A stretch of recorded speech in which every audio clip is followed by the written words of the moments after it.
Napahiya ang Los Angeles Lakers laban sa Orlando Magic.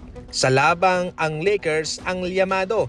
Subalit hindi nagpatinag, hindi umatras itong Magic mga idol, especially sa kanilang opensa. Okay naman sana mga idol kung gumagana lamang yung depensa ng Lakers, pero maging sa aspetong iyon ay nag-i-struggle sila. Definitely tayo ho'y makakaintindi kung sakaling nag-i-struggle din sina Lebron and Luka, pero hindi naman. Maganda yung kanilang opensa pero kulang sila sa depensa, at yan ang kanilang dapat na ayusin mga idol, sapagkat kung magpapatuloy yan ho ang kanilang ikapapahamak.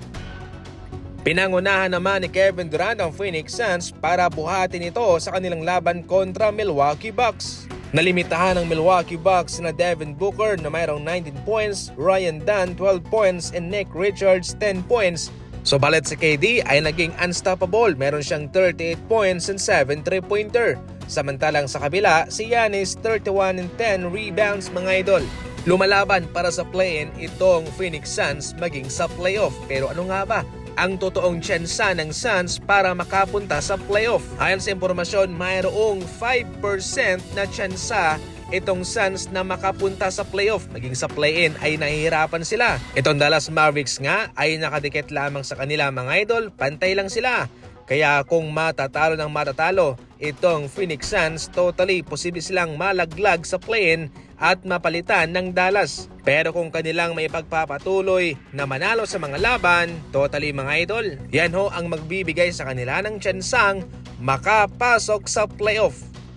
Samantala, bumabalik na ang dating Draymond Green, at sa katunayan, parang naging hangin lang ang paglampas niya kay Evan Mobley bilang paboritong manalo sa Defensive Player of the Year. Yes mga idol, itong sa Draymond Green sa ngayon ang front runner na para masungkit ang nasabing award. Malaki ang kanyang naibibigay na impact in terms of defense sa Golden State Warriors. Maliban dyan, kumakamada rin siya ng malaking numero. Itong si Green ay nag-a-average ng 1.5 steal and 1.1 blocks per game. As of now, siya ang nangunguna, pero magkakalaman na lang yan pagkatapos mismo mga idol kung sino ang tatanghalin.